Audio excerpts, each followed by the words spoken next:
Spoiler alert, if you've never watched Star Wars, go do that first. In 1977, a movie dropped that would change film and pop culture forever. Star Wars, also known as Episode 4 A New Hope, would go on to spawn a ginormous and canonically rich franchise worth billions of dollars in merchandise. Whether it be toys, video games, TV shows, lunchboxes, aquariums, toasters, branded fruit, perfume, air sickness bags, toilet paper, candy, anything and everything you could imagine, and to no one's surprise, has won the Guinness World Record for most successful film merchandising franchise. To this day, it still remains one of the most financially successful films of all time. George Lucas would write a note in 1973 while conceptualizing Star Wars, making it clear which side was good and bad. Quote, "There was a large technological empire going after a small group of freedom fighters." That same year, George Lucas would release American Graffiti, a coming-of-age comedy film based years before the peak of the counterculture era. According to Skywalking, the life and films of George Lucas, the ending of American Graffiti was originally planned to show a title card detailing the fate of the characters, including the death of Milner and the disappearance of Toad in Vietnam. He would then be passionate about working on Apocalypse Now based on Joseph Conrad's Heart of Darkness, before handing it off to Francis Ford Coppola after his stunning success of Star Wars. Star Wars, in its conception in fact, was about and critical of the Vietnam War. If you don't believe me, here it is from the horse's mouth. You did something very interesting with Star Wars, if you think about it. The good guys are the rebels. They're using asymmetric warfare against a highly organized empire. I think we call those guys terrorists today. We call them Mujahideen, we call them Al-Qaeda. When I did it, they were Viet Cong. Exactly. So were you thinking of that at the time? Yes. So it was a very anti-authoritarian, very kind of 60s against the man kind of thing, nested deep inside of a fantasy. Or a colonial, we're fighting the largest empire in the world. Right. And we're just a bunch of hayseeds in coonskin hats that don't know nothing. That's right. And it was the same thing with the Vietnamese. Yep. The irony of that one is in both of those, the little guys won. Right. And the big, highly technical empire, the English Empire, right? The English Empire, the American Empire, lost. Yeah. That was the whole point. But that's a classic us not profiting from the lesson of history, because you look at the inception of this country and it's a very noble fight of the underdog against the massive empire. You look at the situation now where America is so proud of being the biggest economy, the most powerful military force on the planet. It's become the empire from the perspective of a lot of people around the world. It was the empire during the Vietnam War. The clip is from James Cameron's Story of Science Fiction, and I highly recommend you watch the full interview. The show is pretty great too. In a 2005 interview, George would tell a Chicago Tribune entertainment reporter that Star Wars was really about the Vietnam War, and that was the period where Nixon was trying to run for a second term, which got him thinking historically about how do democracies get turned into dictatorships, because democracies aren't overthrown, they're given away. The Republic will be reorganized into the first galactic empire for a safe and secure society.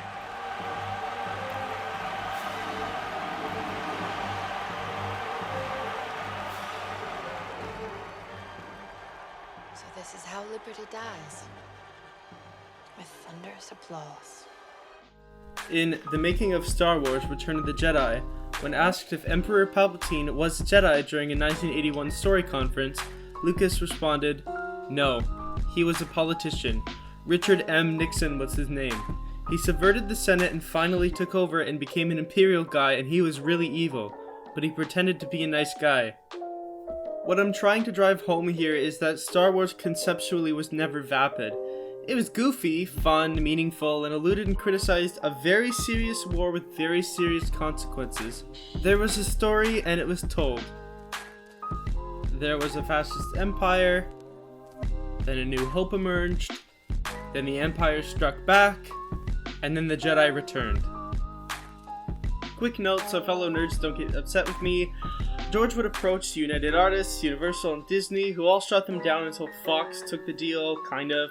Lucas had drafted 6 episodic films that show the decline of a liberal regime into a fascist empire, before the empire would of course be defeated, but Fox found the first 3 quite boring and wanted to just start with episode 4, A New Hope.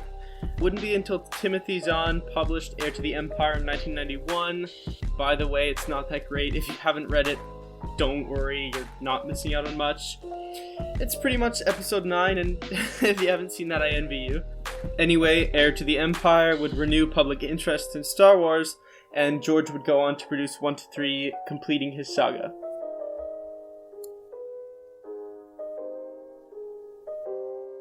Fast forwarding to 2020, Disney has rebooted and created episodes 7 through 9, Rogue One, Solo, Star Wars, The Clone Wars Season 7, all 4 seasons of Star Wars Rebels, 2 seasons of Star Wars Resistance, Star Wars Forces of Destiny, ton of LEGO shows, The Mandalorian, and has 9 upcoming TV shows for the Disney Plus platform, The Book of Boba Fett, the Untitled Obi-Wan series, the Bad Batch cartoon, Andor, Star Wars, Rangers of the New Republic, Ahsoka, the Acolyte, Lando, and the anthology series Visions, as well as 6 upcoming movies, Star Wars A Droid Story, Star Wars Rogue Squadron, Taika Waititi's Untitled Star Wars movie, and Rian Johnson's Untitled Trilogy, and by God, certainly way more if you're watching this past December 2020.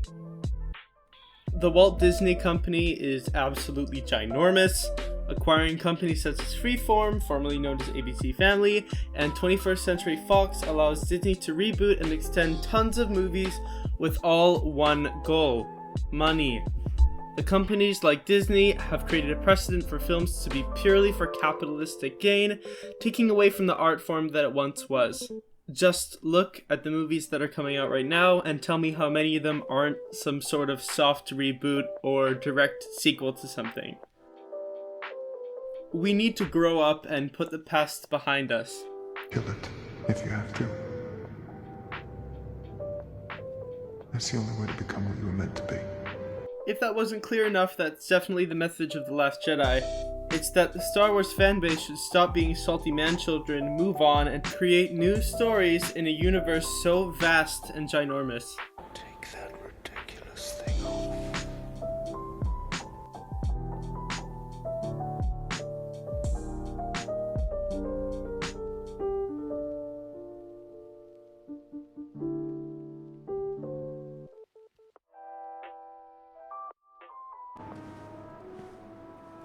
We need Luke Skywalker. You don't need Luke Skywalker. Did you hear a word I just You said? think what? I'm gonna walk out with a laser sword and face down the whole First Order? What did you think was going to happen here? Nostalgia is easy, it's safe, and it's comfortable, and if we are nostalgic for the past, we never have to worry about the future or challenge ourselves to be better. For all of Matt and Trey's bad and transphobic takes, they did get this one right. Remember Chewbacca again? Oh, I love to remember Chewbacca. Remember the cantina? Oh, I remember Star Destroyers? Yeah, I love Star Destroyers. Remember Tatooine? Remember the torture droid? I remember. Remember Lando Calrissian? Remember Tauntauns? Remember Mos Eisley? Remember the Rancor? Remember Sand People? Remember the cantina? Remember Bespin? Remember Reg? I loved Reg. Remember? Try the acid. Remember Mon Mothma? Remember the rebel transports? Our whole species? They can't do that. Yeah, they can. Remember the Death Star blowing up Alderaan? Let's look back at the most famous scene of Rogue One, devoid of any character development, and they all remain the same person the entire film, but whatever. The epic, cool Darth Vader hallway scene.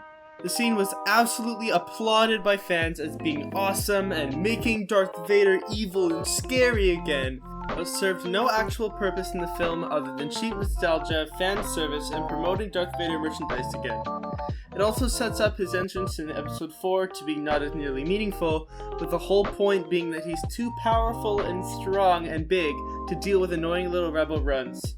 Of course, there's also the whole issue of Disney reinforcing the idea of the fascist archetype as a critique in the sequel trilogy, but distancing themselves enough that they can still sell Kylo Ren toys and market infantile fascism as cool. If you're interested in that, I would highly suggest looking at Lindsay Ellis's The Ideology of the First Order, which is in the link in the description below.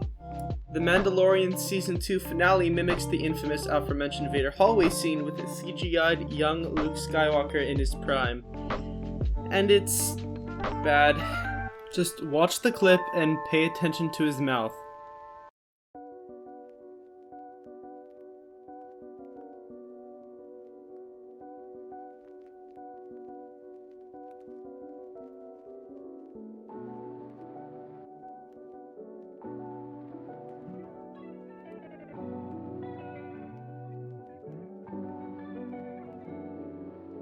Look at his mouth, like what even... Anyway, this is likely to have come after The Last Jedi's poor reception with fans, as they seem to misremember Luke as some sort of powerful and flawless god. As Rian Johnson, the director of The Last Jedi, put it in reply to a critical fan, I think it disrespects the character of Luke by treating him not as a true mythic hero overcoming recurring wounds and flaws, but as a video game character who has achieved a binary permanent power-up. This is precisely what has happened to the character of Luke and, therefore, as a symbol of the story, Star Wars itself. Similar to The Simpsons, it has become a zombified husk of its former self, forever promoting the allure of that sweet, sweet capital.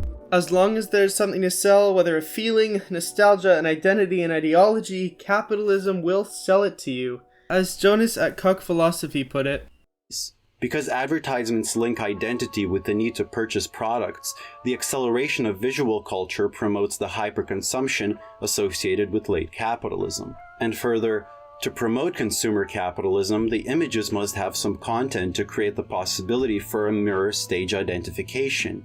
It is this identification with a model, athlete, or actor that encourages the purchase of the product being pitched. In order for an advertisement in GQ to be successful, it must provoke an ego formation that makes the product integral to the viewer's identity. This fragile ego formation must persist long enough for the GQ reader to purchase the product. They don't even experience it as advertising. Your self-identity is directly connected to the brand you're being exposed to, and ideally, it makes you feel like consuming the branded product will then affirm the identity you have formed. This is obviously not accidental. BuzzFeed's managing editorial director Burton said, "Targeting specific niches, fandoms, and identities is very important. People love it when you're speaking directly to them." So the challenge for advertisers under late capitalism is to create identity formations that could be created as quickly as possible, persist long enough for the consumer to buy the product, but also disappear quickly enough for new formations to form for new products. Of course, with our media technology, this formation does not have to last long at all. Most of us can immediately order a product at the click of a button, or consume brands through streaming services. The result is a cultural tempo unparalleled in history. People assume and shed identities like never before, leading them to consume like never before, and the result is exactly what Frederick Jameson was talking about when he applied Lacan's theory of schizophrenia to culture. Peretti summarizes the result of this. This type of acceleration encourages weak egos that are easily formed and fade away just as easily. An essentially schizo person can have a quick ego formation and buy a new wardrobe to complement his or her new identity. This identity must be quickly forsaken as styles change and contradictory media image barrage the individual's psyche. The person becomes schizo again, prepared for another round of Lacanian identification and catalog shopping. The ideal eyes that the capitalist media offer are perhaps even less complex than the infantile imago of the child's own reflection. Needless to say, such an ego wears out fast, inspiring the consumer to shop around for another one. Deleuze and Guattari do not characterize the capitalist machine as monolithic or unitary. It does not have an I, an ego, or a unified identity. It works instead as a polymorphous destroyer of codes. It continually breaks down the cultural, symbolic, and linguistic barriers that create territories and limit exchange.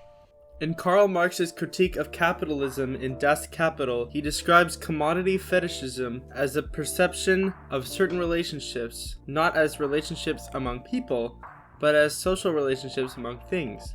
Here is my crude drawing as a visual representation of his analysis. As a form of reification, commodity fetishism perceives economic value as something that arises from and resides within the commodity goods themselves, and not from the series of relations that provide the commodity and evolve its value. Corporate entities like Star Wars exist to fill that void for you, and ascribe new meaning to products and redefine relations. That isn't a hunk of garbage plastic made by cheap prison labor under exploitative work conditions in China.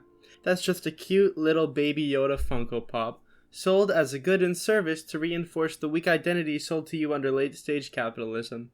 As someone named after the Star Wars saga, who owns an original mold of the Episode 4 Stormtrooper, and regrettably many Funko Pops now tucked away, I'm not out to accuse anyone, but I will point out why this is a problem. Brent Cooper sums this up very well in his article The Last Jedi and Late Capitalism, a modern critique and complement of Star Wars. Quote, "Through this lens, every Star Wars film and review is in fact a teaching moment.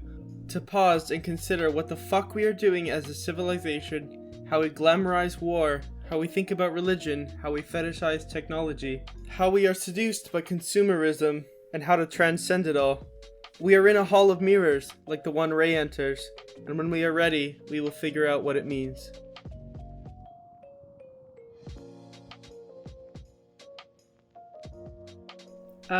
This is my first video and I'm so proud of it. Thank you for watching. Please comment below to let me know what you think about it. I have a Discord server in the description down below. I also have an Etsy leftist sticker shop. Check that out. I want to thank both Lindsay Ellis and Jonas from Cuck Philosophy for some of their points that I borrowed from. Those links are also down in the description. Thank you for watching.